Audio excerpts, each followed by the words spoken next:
This is nice. The boys are back in town, as they say. I don't know if they actually say that, but It's a song. Yeah, it's a good might song. as well. It feels great. It does. I don't know if you guys saw, but this week there was the Creator Classic with the golfers, the YouTube golfers. I did see that. Yeah. Fat Perez with his long putt.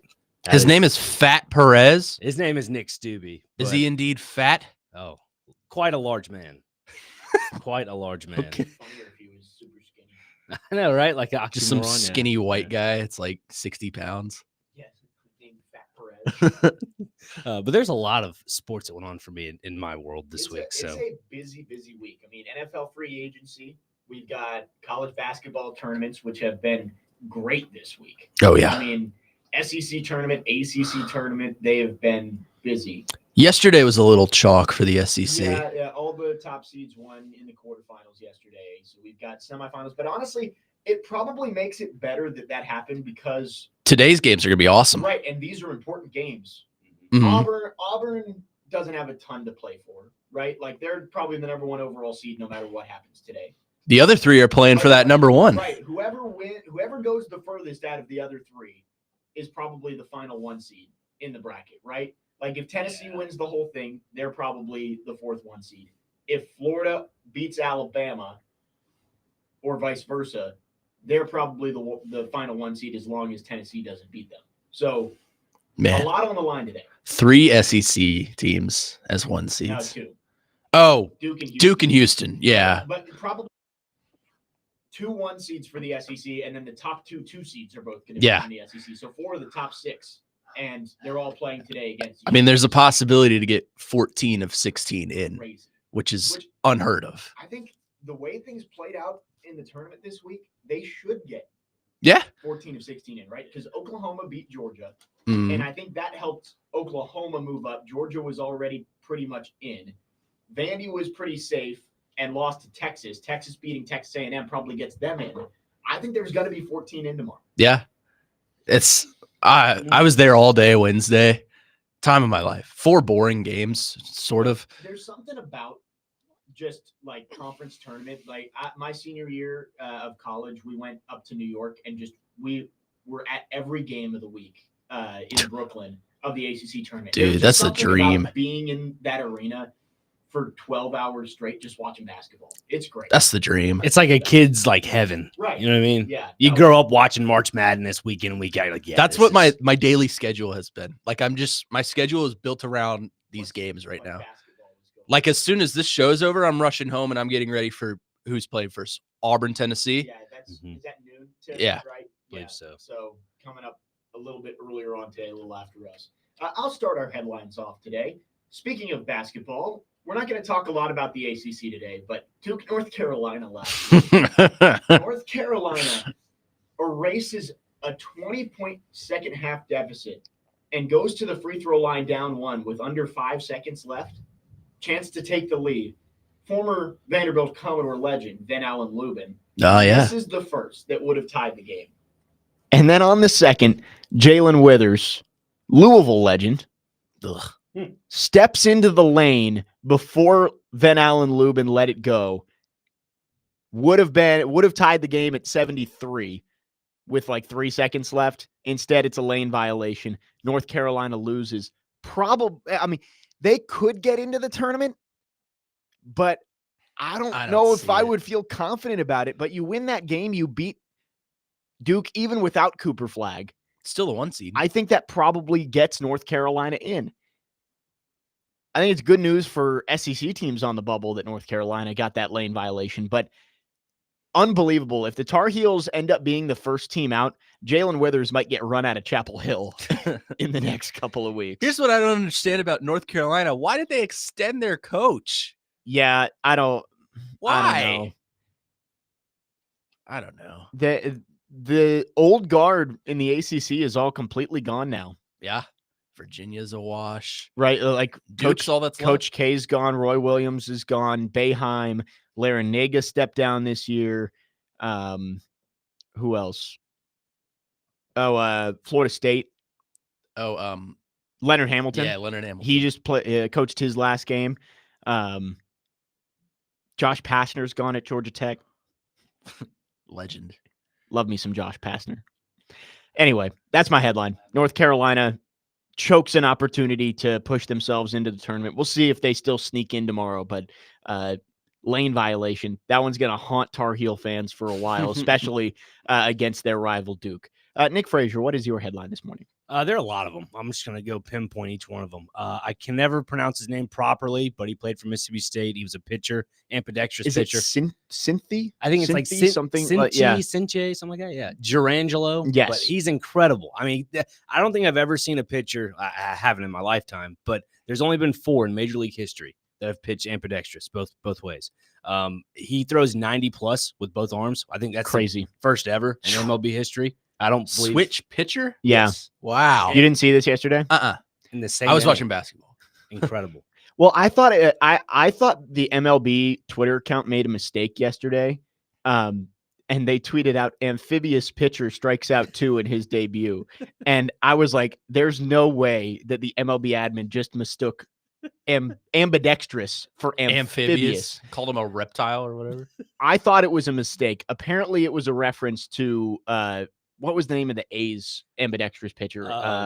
Pat something. Venditti. Pat Venditti. Yeah. So I guess a newspaper, when he made his debut, referred to him as amphibious instead of ambidextrous. So somebody did make that mistake, but it was a joke from the MLB account last night. But I was showing Max Hers last night in here. I'm like, I can't believe the MLB admin got away with this. Like, amphibious. It was up there for like 30 minutes when I saw it. I was like, this needs to be deleted now. Yeah. Did they change it? No, that it was a joke. Like, they did it on purpose, but most people, I think the joke went over their head, just like me. Yeah.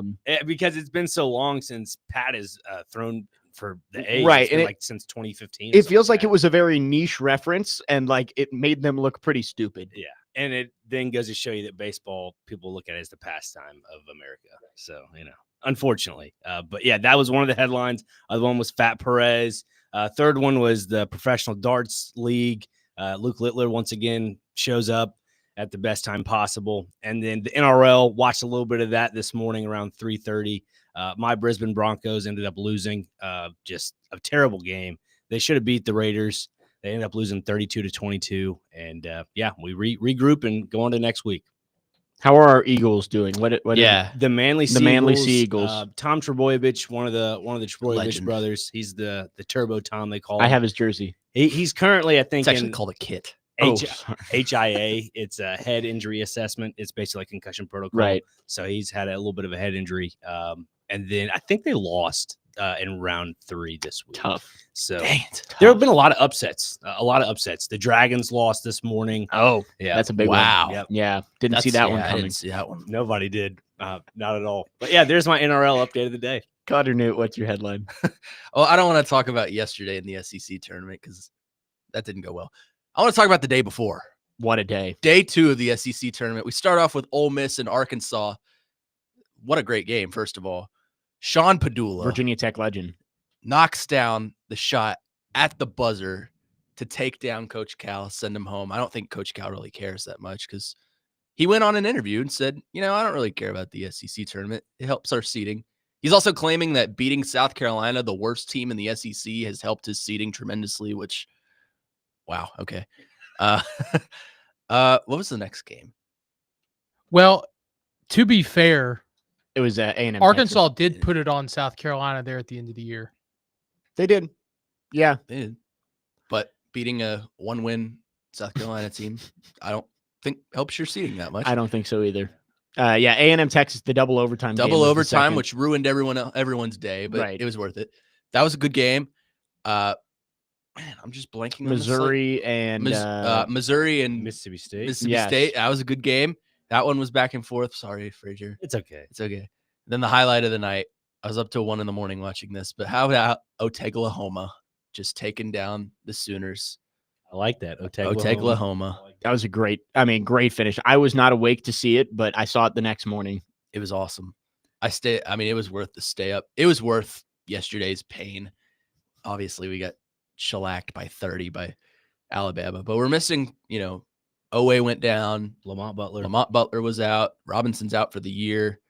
Wow. The final boss is outside. Yeah. Kirk Kriisa went out for the year. Cats are going to have to rest up and be ready for what appears to be Friday. I think they've locked up the 3 seed, but what a day. What a tournament so far. Yes. And should be 2 good semifinals today and a good championship tomorrow. Do want to mention weather bad out there in Middle Tennessee. Everybody stay safe out there. The Rock is outside. Yes. We just had a large strike of lightning behind us. The final boss. Best thing to offer is to charge all your electronics before all this bad weather gets here. It's kind of already starting to get here. And put your phone in rice. Yeah, you can do that as well. Just do that. And Frazier has welcomed all people to his grandmother's basement. Yes. If you need to hide out from the weather. There you go. That The Olympic gold medalist. It's a storm shed. I'll tell you that. Olympic gold medalist. No, Sorry, I no, forgot no. Jake mentioned it, yeah. Yes. Jake Wallman, wrap up our headlines. That was good. I will talk about the SEC tournament as well.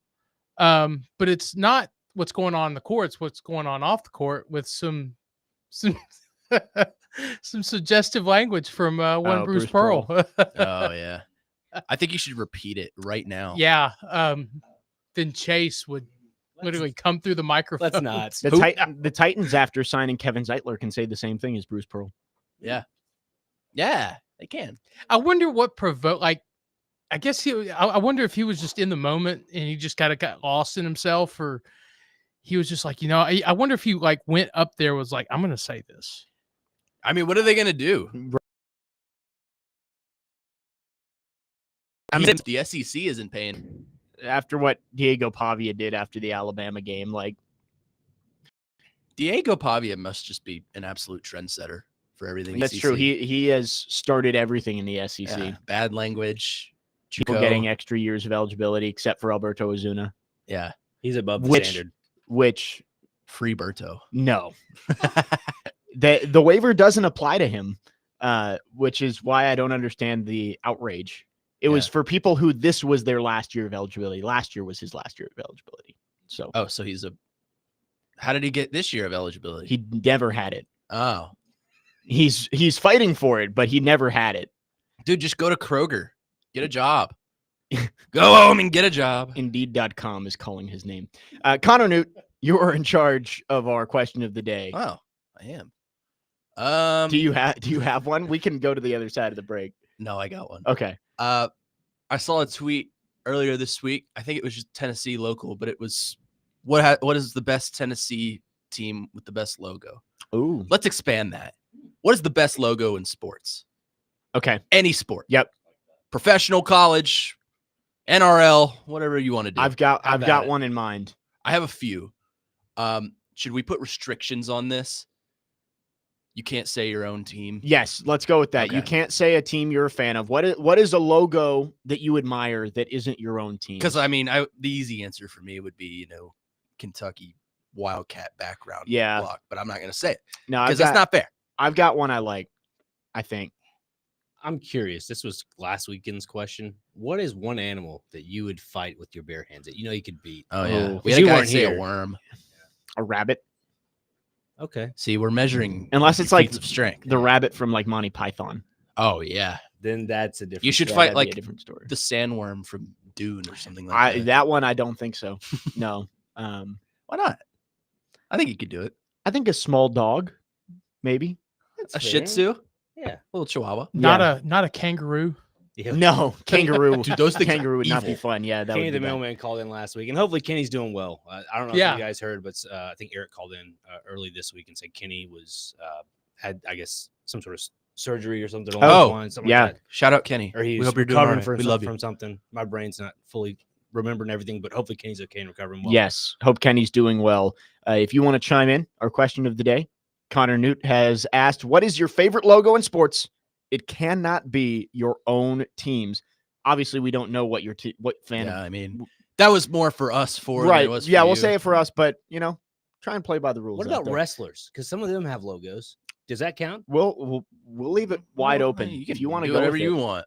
615-737-1025 is our phone number. If you want to chime in, you can text or call. Our phone lines are driven by WilsonCountyHyundai.com. We'll take a break. The Titans had a busy week in free agency, and it seems like we have an idea of where they're going in the draft. We'll talk to Tone Blue coming up next on 4's Company, 102.5, 106.3 The Game.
It's St. Patrick's Day weekend, and we are celebrating in East Nashville. Come out and join 1025 The Game in 5 Points at Boston Commons for the official Nashville St. Patrick's Day parade, presented by Aer Lingus, kicking off at 10 a.m. today, so about 40 minutes from now. Live Irish music, drink specials, and family fun all day long, and 1025 The Game will be on site from 9 to 11 a.m. with swag to give away, and you can sign up for a chance to win concert tickets. 4's Company, 1025, 1063. The Game off and rolling on this Saturday morning. We are asking you today, in our question of the day, what is your favorite logo? We've already got a few answers on our text line, 615-737-1025. If you want to chime in, we'll get to our answers coming up at 10 a.m. But first, let's get into the Titans. NFL free agency open this week. Titans made a couple of big moves, a couple of smaller moves. The big splash that they made was signing left tackle Dan Moore to a 4-year, $82 million deal. They added guard Kevin Zeitler, linebacker Cody Barton, safety Xavier Woods, wide receiver Van Jefferson, punter Johnny Hecker, edge rusher Draymond Jones. Am I missing anybody? I think that's the gist of Brandon Allen. Quarterback Brandon Allen. Say Dramonte Jones? Dramont Jones. Dramont? Sorry, Yes. There's no E. From the Seahawks. Mike Yes. Brown. Re-signed. Yes, they re-signed Mike Brown, re-signed Sebastian Joseph Day. Believe that's the gist of the big moves that the Titans made. And that brings us to what everything is circling around. I mentioned throughout the last month or so that I think the deadline for the Titans trading the number 1 overall pick was St. Patrick's Day, which is 2 days away. It's over, though. And I want to reiterate this for anybody on the text line who wants to text in and ask about the Titans trading the pick, because we got so many yesterday. I was telling Jake Wallman, it was very frustrating. Yesterday, filling in for Jared, the amount of texters who kept texting in, let's trade the pick. Are we going to trade the pick? Can we still trade the pick? The Titans are not trading the pick. Cam Ward is going to be the pick at number 1. It's over. Nice, Jared. You need to win. You sound just like him right now. It's awesome. We need it. I just want everybody to get it locked in. We need everybody on the same page. Cam Ward is going to be the Titans quarterback. He's going to be the number 1 overall pick. It's going to happen. Right. If you can look at what the Titans did this week and think they aren't picking Cam Ward number 1 overall, I don't know what you're looking at, because Brandon Allen and Will Levis are not going to go into the season as your entire quarterback room. I don't even think Will Levis will be on the team. I don't think so. I think he'll be traded or cut. Maybe. Unless they bring him in as their emergency third, which they can do. Regardless, if they don't bring in another quarterback minus a Cam Ward, if they were to draft him, you got to keep him on the roster. You can't roll with 2 QBs and one of them being Brennan Allen. Well, talking with TD yesterday, I think I agree with his assessment that I think Levis goes through training camp with the Titans. Yeah. Maybe he shows some flashes in the preseason. Maybe somebody's quarterback gets injured and you can trade him if a team gets desperate. But like the Will Levis Titans era is over. But Malik Willis got traded last year. Yeah, I think you could get a 6th or a 7th for Will Levis. Yeah. You got to start like trying to figure out right trade partners for a guy like that. Say if he does have a good preseason. I mean, the one that pops into my head is Seattle, because I don't know if their backup quarterback was what, Sam Howell still. I mean, you ride with Sam Howell or Will Levis? I've got one for you. Oh, Duval. Oh God. Can you imagine? Reunite Liam Cohen and Will Levis. Yeah, I didn't think about that. he seems pretty gullible to do so. And what, their GM's like 34 years old? Like, Right. And if Liam Cohen is like, hey, we've got Trevor Lawrence, but let's bring in a guy I'm familiar with who knows my system to be the backup quarterback, I don't hate it. I'm trying to let free agency play out a little bit more before I make that assessment. There's a lot. I don't think Will Levis, I don't think a trade is imminent, but Right. I mean, you still have guys out there. Aaron Rodgers still has to make a decision. Russell Wilson. I mean, there's a lot that needs to play out before we get into, okay, what do we do with Will Levis? You got to hit the draft. Who takes a quarterback in the draft? Right. Does Shedeur Sanders go to the Browns, Giants? Does he fall? We don't really know that. But again, just want everybody out there listening, just accept it. You don't have to like it. I like it. I think Cam Ward's good. That's what The Rock says. One thing. For sure. I can't say the one word he says in the middle. It's not it's a bad word, but I gave cursing up for one. You are gonna respect it. Yes. You don't have to like it, but Cam Ward is going to be the number 1 pick, and he's going to be the Titans' number 1 pick. Everything is trending that way.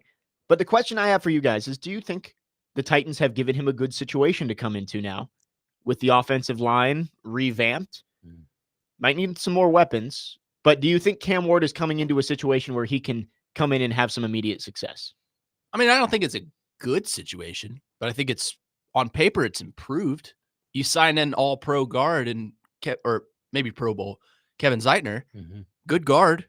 As you said, Bruce Pearl would be very happy with the guard play. Yes.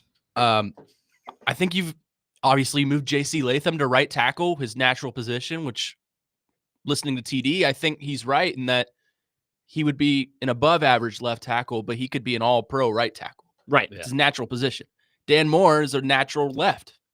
Is he a good left tackle? Maybe. We don't know yet. He's serviceable. Which is something the Titans have been looking for. He is a starting caliber tackle, which is what they wanted. You got him. I think you've made strides to improve the offensive line. You're not the Philadelphia Eagles, but you've improved your line. Now you got to go get him more weapons. He can't just be throwing the ball to Calvin Ridley, who is hit or miss off and on. But I feel like, yeah, they've improved their situation. It's not a good situation for him to come into, but I think he can be successful in this situation. I think the only way Cam Ward has success, if he is the quarterback, is if Dan Moore Jr. works out. If he doesn't, then this whole thing is a dumpster fire again, 100%. The Titans and Titans fans in general know this. They've had struggling times with the left tackle position. And we've all talked about, even Jared's mentioned the right tackle. They don't have a right tackle. That's solidified now. The left tackle position, back to square one. If you can't fill that up, to me, I feel like this is a dumpster you're fire. paying 4 years, $82 million. Yeah, and I don't think that money's worth it for Dan Moore Jr. That's the problem. I'm very pessimistic about this. I don't know why, but I've watched some film on the guy. I mean, I've heard from other people that are Steeler fans, and my uncle's a Steelers fan. He's told me about him. He's like, you're just getting a serviceable guy. That's it. Like you were saying, serviceable. But he's available. That's it. From what I've watched, he's great in run protection. Right. Fantastic. Yeah. The one average to a below average in pass protection. Right. And the hope is that with Bill Callahan, that you can maybe take some of the traits that has allowed him to be a starting left tackle in the league for the last 4 years and improve upon them. I don't think Bill Callahan had the capability to turn Nicholas Petit-Frere into a serviceable player. Like, it's tough to take a guy who's just not good and try and make him average.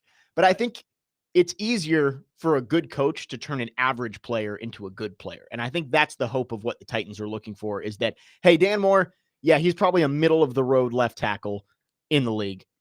Can Bill Callahan turn him into a top half of the league left tackle? Well, I mean, if we're basing everything off hope, I hope the Titans sign me to an $82 million deal. I mean, that's ludicrous. They can.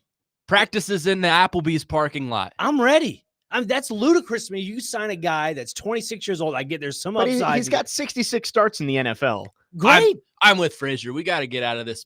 I'm not to quote Jared, Bill Callahan will fix it. I'm not saying that. I'm just saying that you get a guy who's got experience and clearly has some sort of promise to him, and you're giving him one of the top 2 offensive line coaches in the league. Yeah, but the money, though, when you give a guy that much money, you're anointing him as the left tackle of the future, and we don't know that. Yeah. Nobody knows that. They had to overpay. What else were they going to do at tackle if they didn't get him?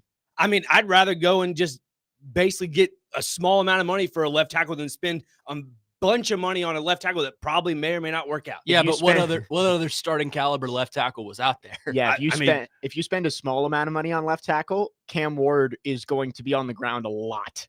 Yeah. Here's the deal. I would rather, and this is just my opinion, I would rather spend minute amount of money on a left tackle in free agency rather than give an $82 million contract with $50 million guaranteed to a guy that may be the same quality to, I'd say, roughly another left tackle in the league somewhere else. But to who like Cam Robinson is probably the only other tackle out there, and has he signed yet? There was also the other guy from the 49ers who backed up Trent Williams, and he got like $15 million a year from the Chiefs. So guy who had almost no starting experience got $15 a year. you're giving a little over 20 a year to a guy with 66 NFL starts. It's just the market, brother. It's just left how it tackle. works. It's a premier position. You got to pay if you're going to Oof. get it. Cam Robinson, I believe, is still available. But I just don't like seeing the big money go to a position that we just have not we as the Titans have always have an unknown question mark. well, with. and if he struggles, I was going to say sucks. If he struggles, then you're probably going to have to draft a left tackle early in the next couple of years. And that's been a cycle that's happened the last 2 drafts. I really think it's only a 2-year deal when you look at it, because he's getting 30 million this year. He's got options. There's 50 million guaranteed. 20 next So year. it'll be 30 this year, 20 next year, and there's probably an out after the 2026 season. So really, you got 2 years to figure out if you can turn this guy into a good left tackle moving forward. And we'll see if the Titans are able to do that. 615-737-1025 is our phone number. We're going to get to your phones next, talking about the Titans here on 4's Company, 1025, 1063, The Game.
It was the loudest thing ever.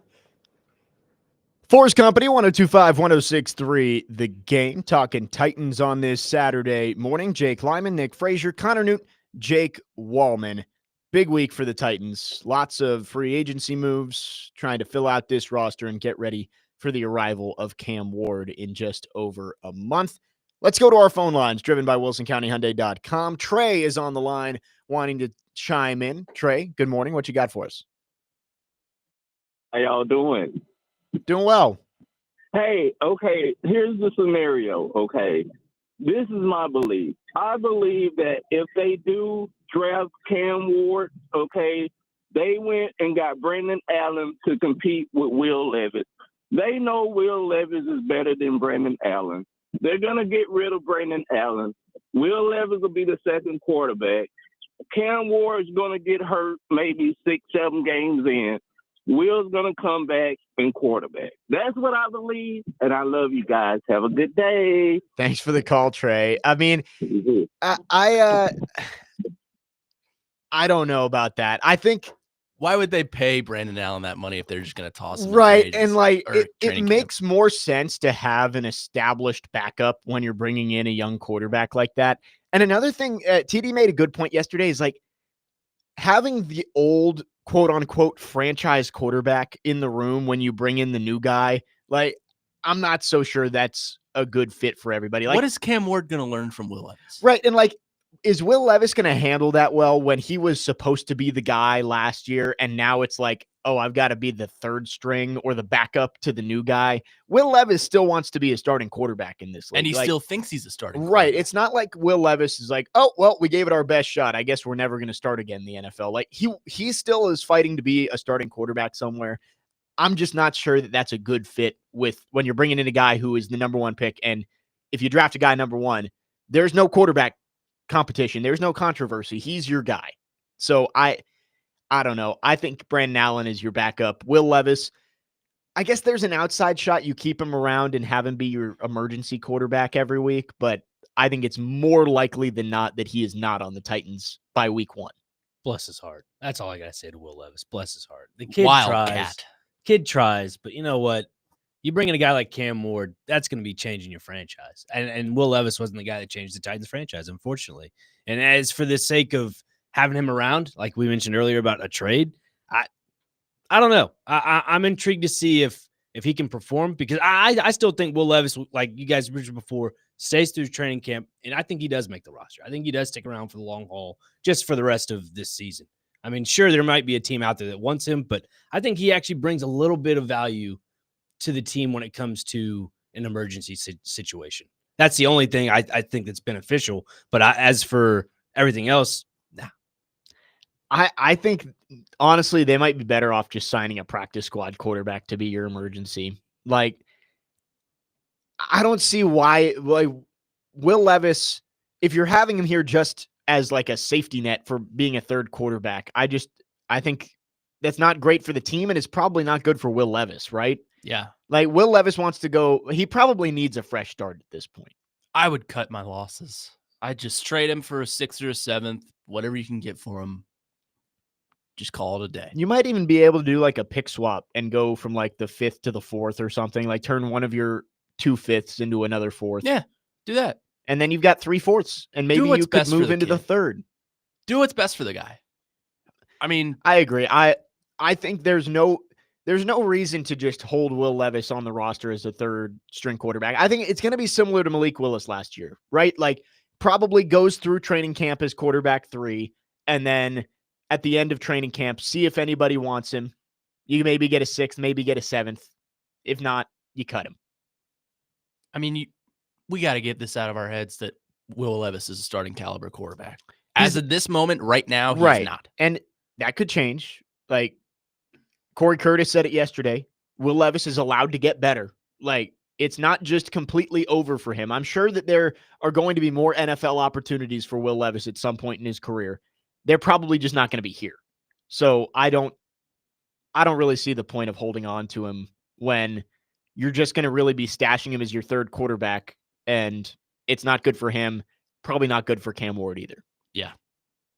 I mean, I think from a roster standpoint, though, like if it's logical, because like if you look at the Titans offseason, everything on paper looks solid. Like they got a lot of guys they've signed that are 90 plus percentile in being available to play for snaps and so forth.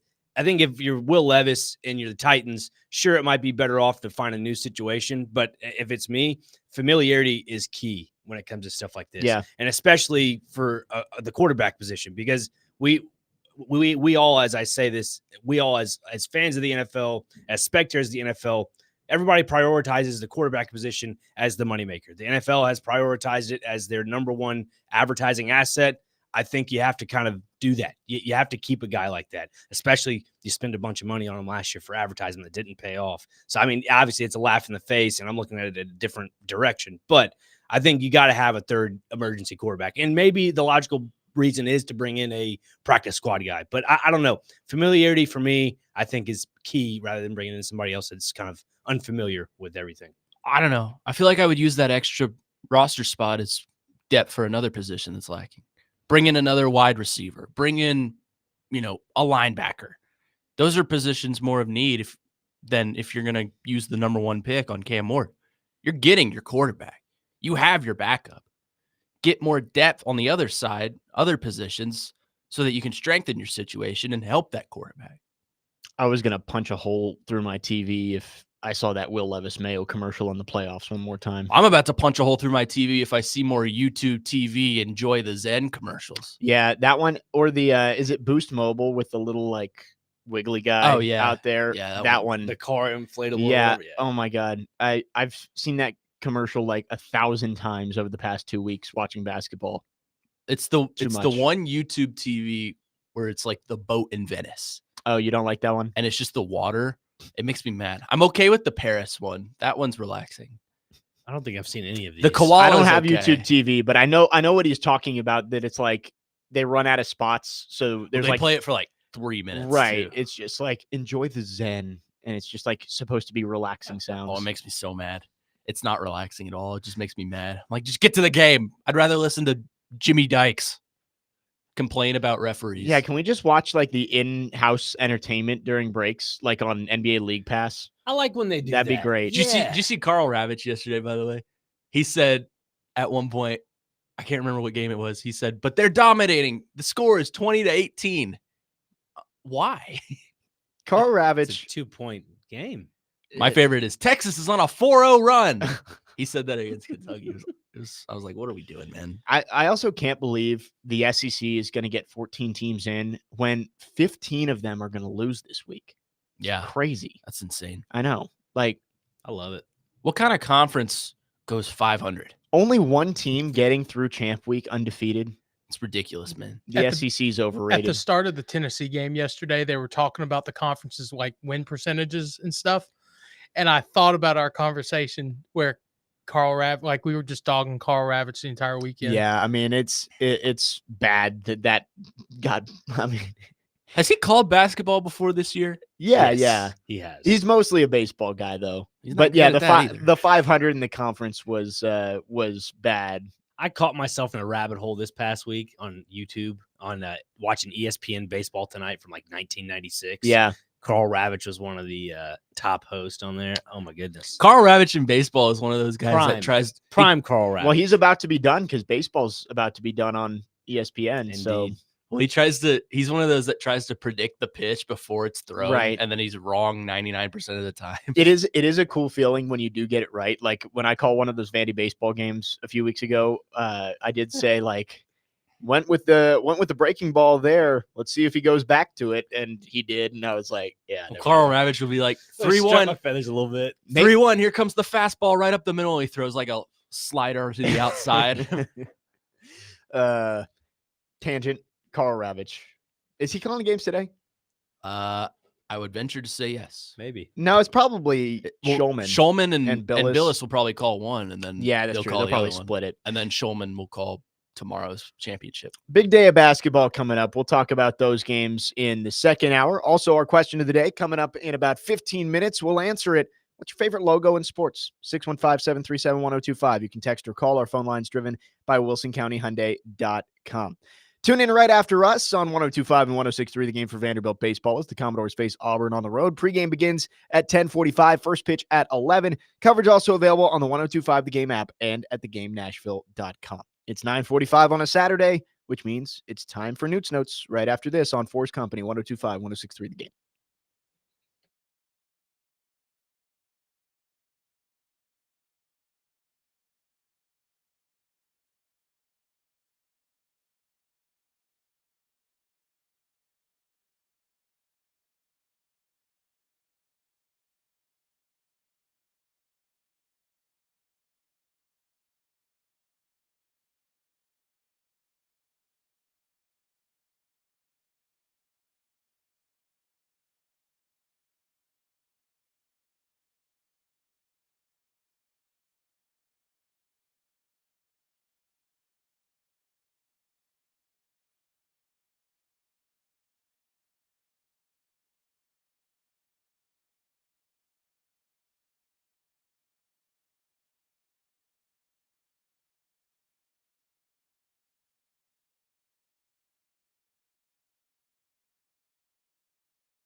It's time for Newt's Notes on 4's Company. Jake Lyman, Nick Frazier, Jake Wallman, Connor Newt. Take it away.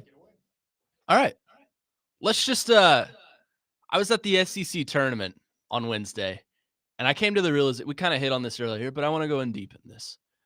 There is nothing better than being in an environment of schools that you don't usually get to watch in person.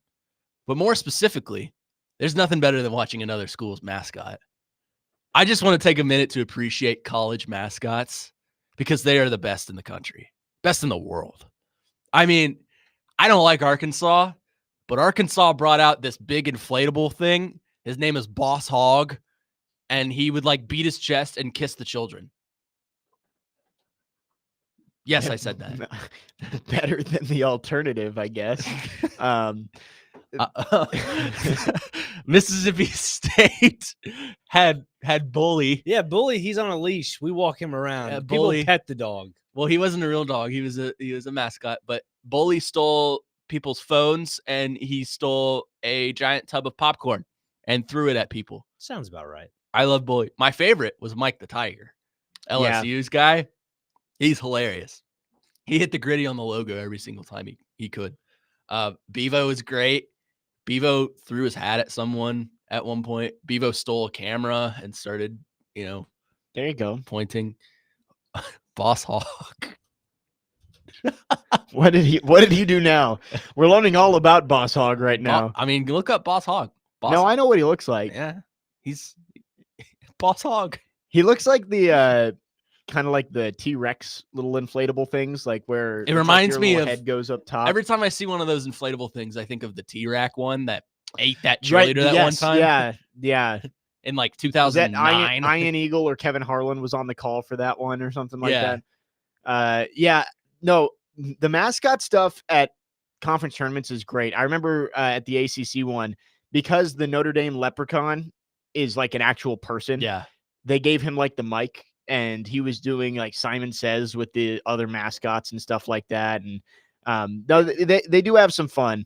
Are we seeing Boss Hog? Yeah, Boss Hog. He's kind of scary. Yeah, he is. Well, he would like lean up and like the little kids would kiss him on his nose. He was very nice. He got some big He's nice to tusk. the kids. Not weird. Yeah. Not Epstein. He was nice. Whoa. Yeah. Like, look at the tusk in that thing. That's pretty big tusk. You know, He's a big boy. I learned this about hogs recently. My uncle told me about this. They get to a certain amount of weight, and the meat in the hog ends up turning kind of tangy, and then that's when they turn to be a boar because the tusks start to grow after about like 9. Is that what's your pig's name again? Skillet? Skillet. Yeah. Yeah. Is that Skillet going to turn into? Not to the boar material because Gotcha. obviously Skillet is going to. How much time does Skillet have left? On Till this June? earth? Till June. Oh. Till June. Till June. 3 months. Count your days, pig. Going off. Nuh-uh. This is my segment. You shut your mouth. No, I'm just kidding. I'm gonna add. I'm adding to it. The MAC, the mid. Oh yeah. Mid-American They Conference. did it. Not the MAC, but No, the MAAC. the Metro. Oh, Maybe yes. it's Metro Atlantic. I don't Yes, know. that sounds right. They did a game. did a game with their mask, like a full-on Oh, basketball game. I at kind of like halftime. that. It's got to be tough to shoot though with like the paws or whatever you have on, The right? paw. Like you can't grip the basketball. Let's get Boss Hog on the court. I want to see it. Because like I think hooves or whatever, they're just flat. There's no grip. You just like I saw like yesterday. two Yeah, oven you just kind of mitts. push it. Yesterday, Morgan Wallen was at the Tennessee game, and Bevo came and sat right next to him. There you go. And the security guard for Morgan Wallen looked like he was about to beat up Bevo. That I He mean, stole his hat. Stole his hat. Smokey got involved. it was the battle for the real UT yesterday. Yeah, that was another thing. Notice what logo for Texas they used yesterday? They used their baseball tee Oh, instead of the Longhorn yeah, instead logo. of Longhorn, yeah. They're trying to fabricate this Trying to see if rivalry. they can be the real UT. And they've lost like the last 4 games. Yeah. Yeah, it hasn't gone well for Texas in that regard against Tennessee at the very I least. think they're one of the first 4 out, if I'm not mistaken. They're on the bubble. Their win against beating Vandy and A&M helped them a lot. But I would say out of the 14 SEC teams that could get in, they're probably the closest to the bubble. Mm. Like, I would say Oklahoma would probably be next, and then probably Vandy. But Oklahoma apparently has 3 mascots. really, They have Boomer, Sooner. They're both ponies. And then they have one exclusively for basketball, and he's a dog, and his name is Top Dog. Oh, He I wasn't didn't know there. that. Well, I mean, there are a lot of schools that have the male and female. Kentucky has that. Like We have the Wildcat, and then we have Scratch. the gate. Florida has Albert and Alberta. I mean, we have Mr. and Mrs. Met in baseball. The NC State has Mr. and Mrs. Wolf. Yeah. I feel like there's a big one. But I mean, this is just a love great. letter. To Mascots are great. The whole experience of a conference tournament is great. If you've never been to a conference basketball tournament, it's so much fun. My favorite part, doesn't matter how the game ends, both bands will start playing the fight song at the exact same time. And if you're sitting in the middle, you can hear both. Right. It's inside baseball here. Like broadcasting at the SEC tournament last week, like Vandy beats Tennessee. I was closer to the Vandy band, so you could mostly hear Dynamite, but you could also hear Rocky Top on the other side. It's like I was like, please stop. I'm gonna get a headache here. There were also like 100,000 screaming children in that arena that day too, because it was the early game. So anyway, conference tournaments, they're great. They're the best. Appreciate your Newt's notes this week, Connor. Stay away from Boss Hog. Yes. Connor Newt also had our question of the day today. What is your favorite mascot in any sport? We're leaving it open to interpretation. We ask you for it not to be your favorite team, but we'll give our answers coming up next. Hour number 2 coming up here on 4's Company, 102.5, 106.3 The Game.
Second hour on this Saturday, 4's Company, brought to you by LPL Financial Nashville and Patrick Conger. Investment advice for you in the short term and for the future. Jake Lyman, Nick Frazier, Connor Newt, Jake Wallman with you. We are broadcasting live from the Busy Bee Plumbing, Heating, and Air Conditioning Game Nashville Studios, home of the $99 yearly Beehive membership, where the buzz is always about great service.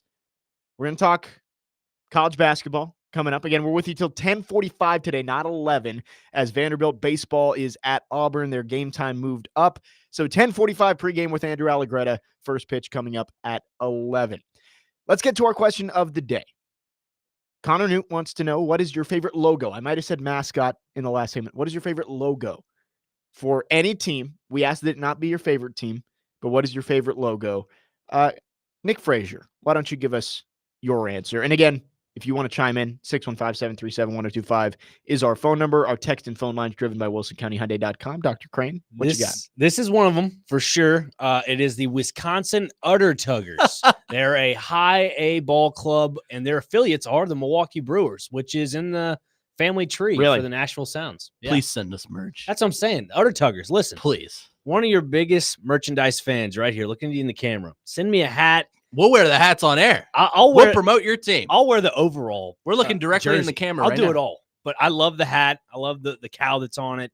Yeah, it's their alternative jersey. They're actually the Timber Rattlers. The Timber Rattlers, yeah. So that's the double A team, single A team. Yeah, I think it said high. Single A, yeah, because A. Biloxi is their double A team. Right.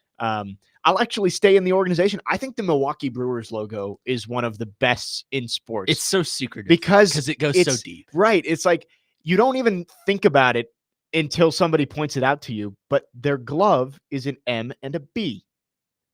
Look at that. I think it's great. It's one of my favorite logos in sports, just because whoever came up with that is a genius to put together. What if they did it accidentally? No, there's no way. But Oops. they probably did it and like showed it to their boss, and their boss was like, just a glove? Like, couldn't any team do that? And it's like, no, look, it's an M and a B. Get I this think guy immediately. It's sweet. I love it. Man. I mean, the Oregon Duck logo is a favorite of mine. Yeah. That's a good one. I'll go biased. MTSU's logo is sweet. Right behind. Yeah, that is a great logo. A lot of people want to do away with the Pegasus. No, with the Pegasus is better. The Pegasus makes it unique. Yeah. Without it, you look like just a block letter knockoff. Yeah. With the Pegasus, what other team in the nation has a Pegasus as their mascot? Yeah. Not many. No. Not that I can think of. The Pegasus is cool. Keep the Pegasus. You guys know those old cars, like 1980s cars? They had that little like thing on the front of the hood where you could like twist it around and stuff. Yeah. That's what that logo reminds me of. The hood ornament. Yes, the hood ornament. Thank you. Awesome. I love it. Could you imagine having the Pegasus as your hood That'd be ornament? kind of sweet. That'd be badass. That'd be sweet. Why a Pegasus? I don't know. Because it's cool. It's majestic. Because they're the Raiders. But what does that have to do with the Pegasus? They ride a horse. It's a Greek mythology thing. It's Greek. Yeah. I mean, I always have to field the what's a hokey question, so I want to know, like, isn't it a turkey? What is a hokey? So it started with the fight song. One of the cadets, like a long time ago, just yelled "hokey, hokey, hokey high" at the end, and that's where it came from. We used to be the Gobblers. I like that better. Bring it back. Yeah. It was the Virginia Tech Gobblers, Play and then every Thanksgiving. it was the one cadet who yelled "hokey, hokey, hokey high," and so we're the Hokies. So why a Pegasus? Do you guys get taught this? No. You don't? Well, they're trying to undo You the should've. Pegasus. Okay. Let's see here. I'm reading it online. Like freshman here. orientation, that was one of the the one thing they tell us at freshman orientation is people ask what's a Hokie, you say, I am. It's a good one. Yeah, it's really stupid. So I was wondering if maybe you guys got taught why the Pegasus. Well, like Wallman and Newt was saying, it's Greek mythology. Let's see here. Symbolizes the university's aerospace and horse science programs, as well as the region's heritage and walking horse industry. Interesting. So they have aerospace and horses, so they put together with a flying horse. It's a massive aerospace program. Oh, okay. Like I like it. Like It is nationally big. renowned. I am on board with the Pegasus. Yeah. Side note, the chocolate milk at MTSU is unbelievable. Oh, yeah. It's produced from the nectars of The whatever Pegasus? of the horse farm. Is it is it Pegasus chocolate milk? That I do not know. I can't confirm. Cannot confirm. Jake Wallman, what's your favorite logo? I'm gonna stick with minor league baseball and go with the Tennessee Smokies. Not now formerly They're known Knoxville Smokies. Yeah. as the Tennessee Smokies, now known as the Knoxville Smokies. I like the Smokies. They are good. I don't like have anything against them. the Yeah. Rocket City Trash Pandas is Oh, another good yeah. one. Montgomery Biscuits. Yeah, Montgomery Biscuits is a great one. The El Paso Chihuahuas. Well, locally, the Sounds do Nashville Hot Chickens. Yes, that's a good one too. which is awesome. Yeah, I Nashville would have Hot chosen that Chickens. one, but I felt like that was like one of our teams. So I'm trying to think of some other ones. There's a team in the Northwoods League where I spent 2 summers that their alternate logo, they're the Bismarck Motorboaters. And it's cool. It's like Oh. a guy on a boat. Oh, Yeah, yeah, that's that pretty cool. motorboater. Okay. Pretty cool. Is that how you got engaged right there? That wink you Yeah, just the did? little wink. Yeah. Yeah. So but all these teams do these little innuendo alternate teams. Trying to think of some So it other makes ones. sports great. Yes, exactly. I got another one. This is more on the mascot side of things. Presbyterian College is the Blue Hose. Yes, they are. That's one of- that's- HOSE. That's Why yeah, are they not blue? to be confused with.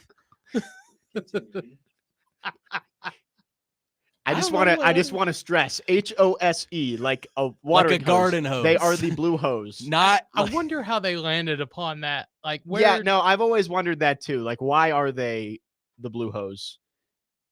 Well, But I'm maybe not gonna that's get into something for detail us on that one. to Google. I Just wouldn't look up blue hose. While he's looking that up, just wanted breaking news: Villanova has fired their head coach, Oh. Kyle Neptune. Ah. So just putting that out there. Okay, I've got it. Anyways, thoughts on the Jacksonville Jumbo Shrimp? Jumbo shrimp's a good one too. The nickname Blue Hose began in the early 1900s when sports writers referred to the Presbyterian College athletic teams as the Blue Stockings because of the blue socks they wore. Writers used the term stockings and hose interchangeably over the years. So apparently, Blue Hose means socks. So they're the Blue Sox. Yes. Okay. I love wearing stirrups when I played baseball. Yes. Stirrups were the way Yeah, to go. the Yeah. high socks made you feel like a big leaguer out there. Were you? What kind of pants did you do? Did you hem them? Did you just let them hang? So here's the thing. I let them hang, and then there was one year I played summer ball. I was like, you know what? I'm gonna go with the baseball pants they made where they'd like have the elastic on the knees. So I bought like a pair of those. I'm like, these are like shorts. Yeah. Incredible. Well, I Did got to Socks over? Yes. Oh yeah. The way to go with the stirrups is tuck them in, Yeah. then kind of let them hang a little bit. Yeah. Oh. I love me some high socks. When we had weekend tournaments, we'd do a stirrup Sunday. Yeah. And so everybody on That's a the good one. 9 roster, we'd put stirrups on. That's pretty sweet. We do that too, just at home. Oh, yeah. Oh, Very gotcha. good. Just walking around the house. It's stirrups. We got some answers on our text line driven by WilsonCountyHyundai.com. Matt from Camden says the Kelly Green Eagles logo. I Oh, think yeah. that's a good one. And he says the Boston Celtics. Eh. I get the history around that. I'm not a huge fan of that one. Adam in Portland says, I hate the Steelers. Always have, back to the AFC Central days, but I got to admit that logo is super clean. It's tough, it's unique, and it's straight up Pittsburgh. Yeah, no, I think I do like the Steelers one. It's very unique. Yeah, it is. In terms of NFL logos, what would be the best? Eagles. As much as I hate to say it, I think the Ravens have a cool logo. Yeah. I liked the old Rams logo Yeah, yeah. before they rebranded. The St. Louis style the one. Buccaneers have an awesome logo. Yeah, Bucks is a good one. I like the Seahawks. Seahawks is cool. Dolphins are cool. I like the Vikings and having the horns on the helmet too. Like, I think that one's pretty cool. I like the Bears, not the, The C, alternate the one, alternate yeah, one, the little bear, yeah. Green Bay. I like Green Bay. It's classic. Something about the yellow and green. Yeah. Yellow and green. I'm trying to think of any other ones. It's one of our teams, but I got to say the oil derrick. Oh. Yeah, the oil derrick is a great one. I mean, my first answer would be the Predators because I think Predators Yeah. is a our good logo one is too. awesome. Yeah, I mean, we haven't hit the NBA yet. Toronto Raptors in the 90s. right. Yeah, Oh. that's a cool one. Vancouver Lots of Grizzlies. great logos. Shout out to the graphic designers out there who create these logos. Way to go, Nick Frazier. Yes. I've created a few logos in my day. There you go. You should design a sports team's logo at some point. Make your mark. Not a bad idea. I've seen that before. I should do something like that. How about that? Jake Lyman here with the ideas. 615-737-1025. If you want to chime in, what is your favorite logo? That's our question of the day. We're going to move on. Talk a little SEC tournament, a little college basketball on the other side. Again, we're with you till just 10:45 today, leading you in to Vanderbilt's coverage of Commodore baseball taking on Auburn today. Andrew Allegretto will have your pregame at 10:45. We'll talk about the SEC semifinals up next. You're on 4's Company, 102.5, 106.3 The Game.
This week's Nashville's Best Deal is Boomba's Pizza and Watch Bar. Just in time for the SEC tournament, score half off a $30 gift card and enjoy their award-winning pizza and handcrafted beverages. Visit them in Nashville, Spring Hill, or Murfreesboro. Visit theGameNashville.com/deals now while supplies last. 4's Company, Jake Lyman, Nick Frazier, Connor Newt, Jake Wallman.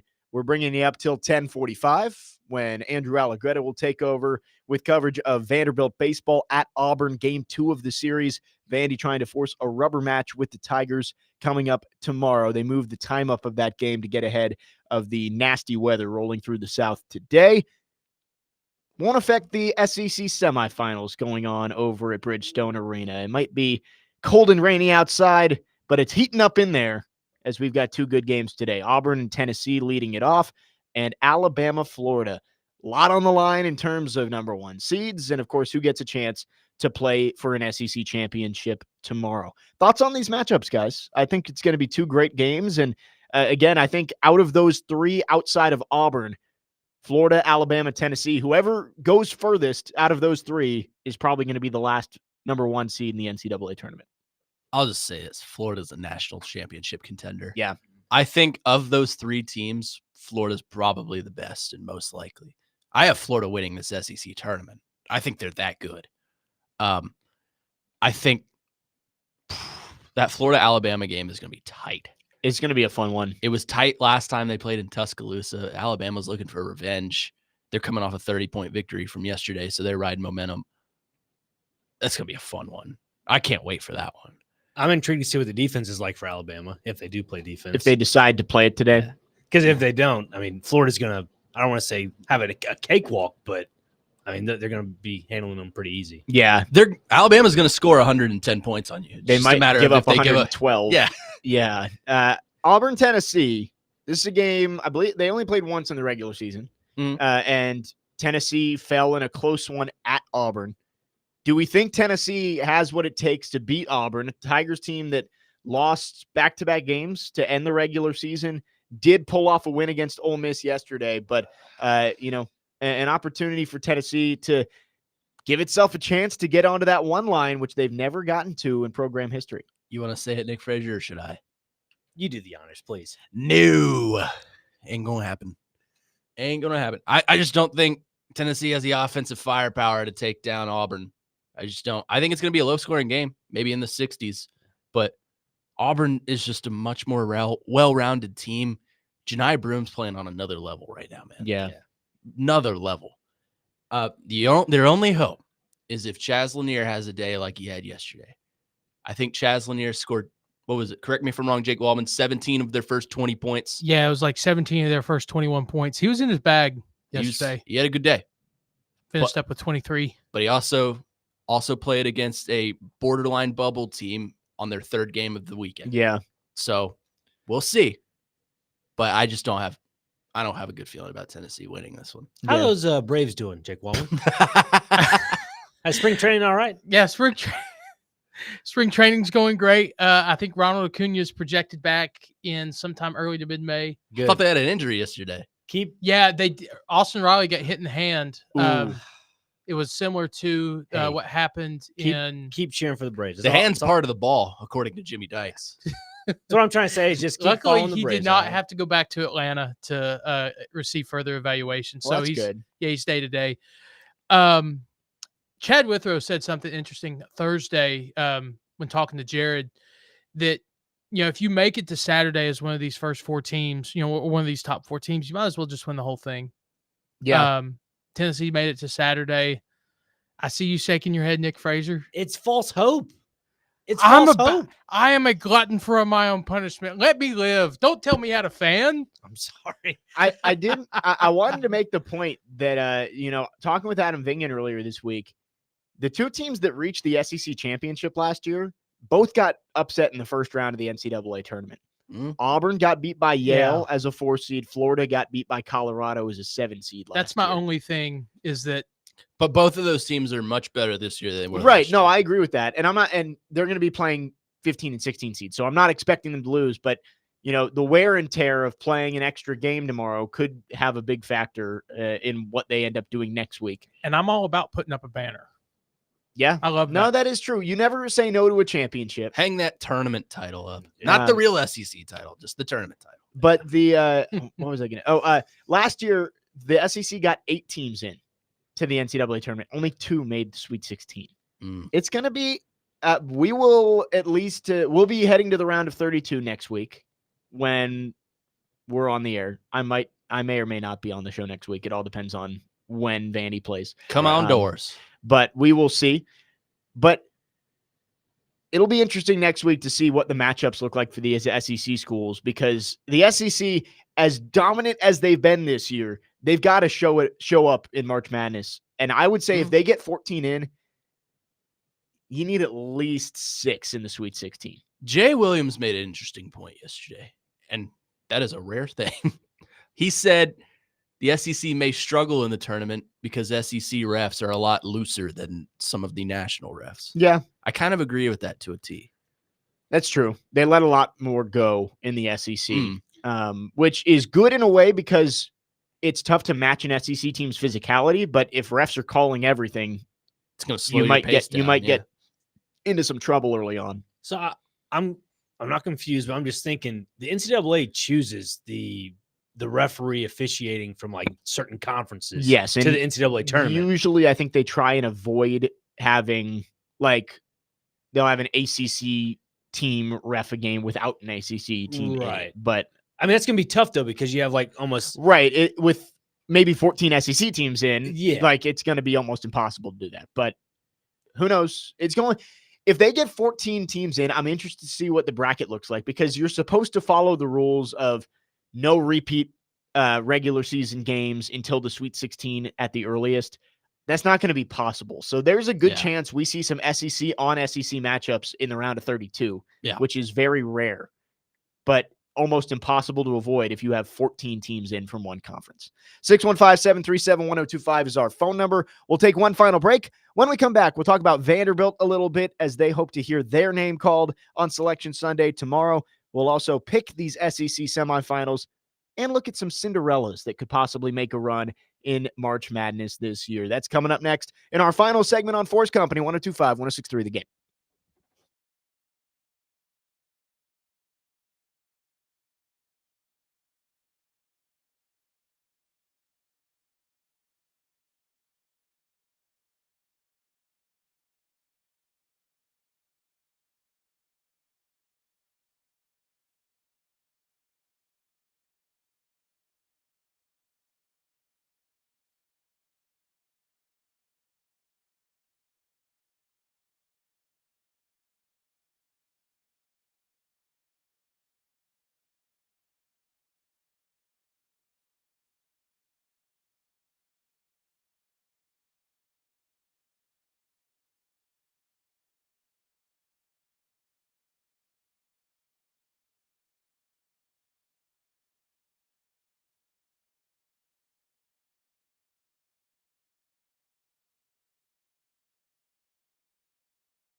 Tune in to 94.9 The Fan tomorrow for coverage of the NASCAR Cup Series race, the Pennzoil 400. Coverage begins at 1:30 p.m. Final segment on this Saturday. Jake Lyman, Nick Frazier, Connor Newt, Jake Wallman, bringing you up to Vanderbilt and Auburn. Baseball down there on the Plains. Andrew Allegretta will have your pregame coverage coming up at 10:45. Let's talk Vanderbilt a little bit, but go to the hardwood.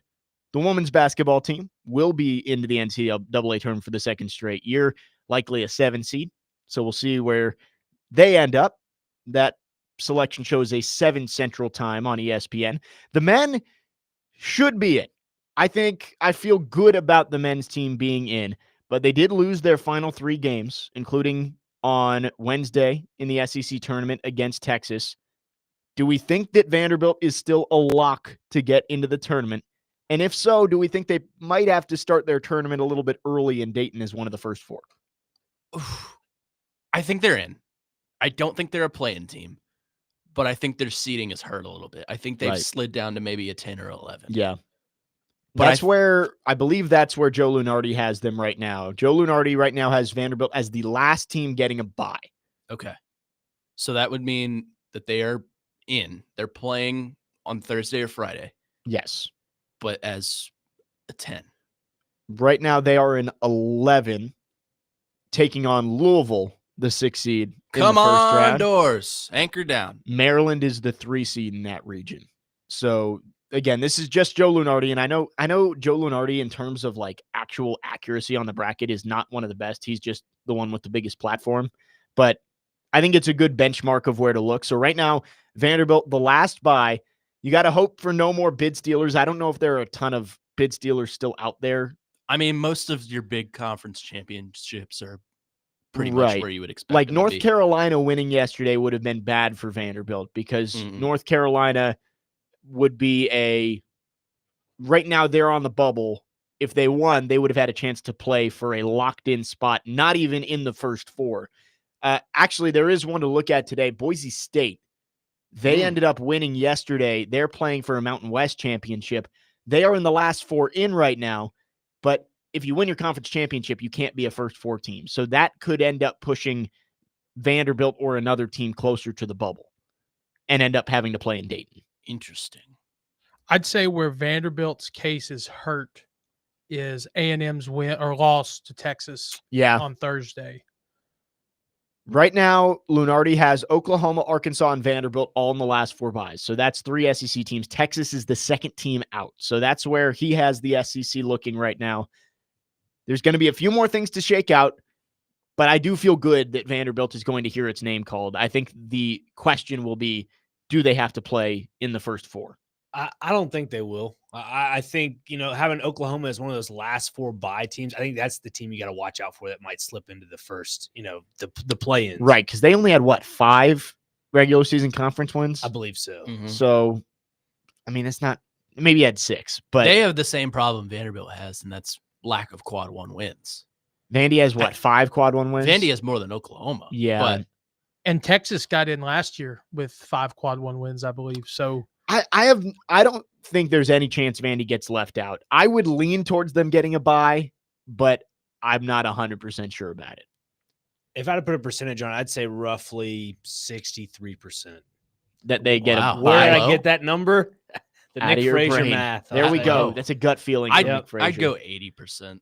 80% that they get a bye? Yeah. Okay. Yeah, I'd go like 98% in. I'll go 55% they get a bye. Yeah. We're just throwing numbers out there now. Love that. Anyway, Vanderbilt trying to avoid the first 4.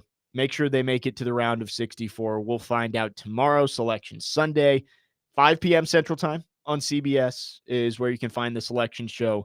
Chance to get 14 SEC teams in. That would be an all-time record for any conference. Let's make some picks. Let's start with the SEC semifinals today. Auburn and Tennessee squaring off. Top-seeded Tigers, 4-seed Tennessee. Do the Vols pull off the upset? I think I know both of your answers. I think I know all of your answers, but let's start with Nick Frazier. The Atlanta Braves? Nah, I'm going with the Auburn Tigers. Like y'all were talking about, they're just a more complete team.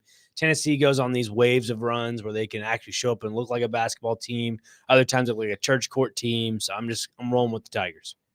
War Eagle. His name's regular season Rick for a reason. We're in the postseason. Yeah, that's true. I will go Auburn too. I think it'll be close though. I think it'll be close, but I do think Auburn gets the win. Jake Wallman, You guys defend are your all Vols. clowns, man. Yeah, He's so cocky about it. I'm not this bad. He's worse than I am. I appreciate it. I mean, I was considering picking Tennessee. it makes me feel like I'm just I've a got realist. it makes me. I appreciate that. Yesterday was pie day. Trying to serve some I humble didn't- pie. It's all I good didn't deal. eat pie yesterday. I didn't even think about it until You'll like get a good last piece night. of Oh, it was today. Pie Day. Oh, right. Yeah, 3-1-4. Connor makes a good point. And yesterday it's been relevant the last 2 weeks where I love Zakai Ziegler and what he's done for this program. So I'm going to make that very clear. But it's games like this where he's got to show up in the first half. Like yesterday, he had no points. He ended up with 19, which is a great performance. But he's got to show up today. And I'm not trying to be like critical or on him, because I like what he's done. Well, But he's listening and he's mad at you now. I hope he is. And I hope he goes out He and could puts up be. like 30. He may He's honestly in be. Nashville. Yeah. Probably at the arena at this point, you would hope. But yeah, We're in his headphones, shoot AirPods right around. now. Yeah. I hope so, man. That'd be awesome. He's warming up in inside Bridgestone right now, listening to 4's company. Shout out to Zakai Ziegler. Thanks for the listenership. All right, we got 3 on Auburn. Jake Wallman I'm gonna taking Tennessee. I'm gonna go with Tennessee All right, just to be that guy. Don't Hey, pick us. you got to make sure it's not a sweep. Florida and Alabama. I think this is going to be a fun one.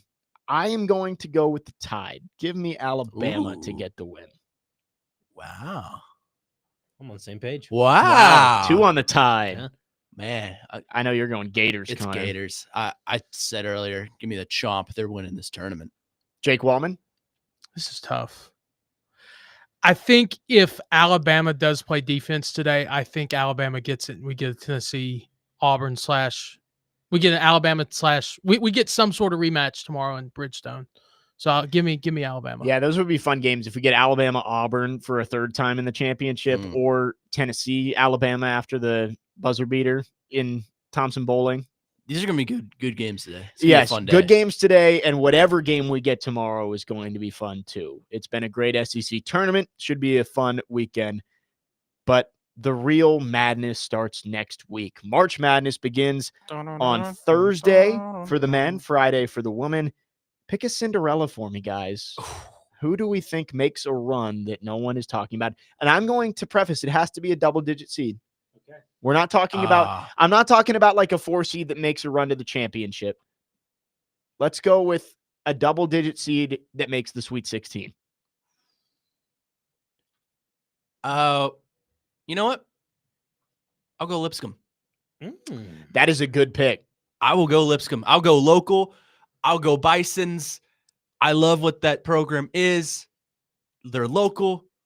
That's all I know about. Right now, Lipscomb's a good team, and they are a 13 seed. So I like that. We'll go Lipscomb. I was between Lipscomb and Liberty because Liberty is playing. Liberty's not in yet. Liberty's good. Liberty is playing for the Conference USA title today. They are playing Jacksonville State. So winner of that game is getting in probably as a 12 seed. Yep. I'm going with Drake. The You Bulldogs. stole mine. I was going to go with Drake. So, Kendrick is mad at you. they always perform in March. They're always there. No, that is a good pick. That mean- is a good pick. And like, it's just those corn-fed shooters out there in Iowa. Like they know how to get it done in March. I like that pick. They know ball. I'm going to make sure I get this one before I let Jake Wallman go. I'll go with McNeese. Will Wade, his final run before he goes to NC State, which is what it's looking like. I think he gets McNeese to the Sweet 16 this weekend. All right. I am going up north, a little Maction, Oh, yeah. Akron? Miami, Ohio, and Oh. Akron. Ooh. This is a sneaky good game. 25-8 and 27-6. So you're going winner of that one? I'm going winner of that one makes a Makes run. a There's run. always a MAC team that makes a run. In I like it. March. I like it. Right now, Akron projected to get in, but it could be either of them. Miami of Ohio or Red Akron. Hawks. Let's I love see. Maction. We'll check back in on next Saturday. Watch and them all get beaten. We'll at the very least know who has a chance heading into the round of 32. Connor is on Lipscomb. Nick Frazier is on Drake. I've got McNeese, and Jake Wallman has the winner of the MAC. I'm gonna be specific and go Akron. Okay, you'll go Akron if they get in. Yeah, hopefully McNeese doesn't lose today too. I think, or no, McNeese is dancing. They're dancing. Yeah, I think they won. Okay, cool. Well, that's our show. A little early finish today. Thank you to Lauren Michaels. Thank you to the Foo Fighters for being here. Yes, that's our show. Jake Lyman, Nick Frazier, Connor Newt, Jake Wellman signing off here on 4's Company. Enjoy the rest of your Saturday. Busy day here on the Game Nashville Sports Network. We've got the Big Ten semifinals here and on 94.9 The Fan. Preds coming up, 6 p.m. pregame. But first, Vanderbilt baseball, Game 2 at Auburn, coming up next with Andrew Allegretta right here on 102.5 and 106.3 The Game. See ya.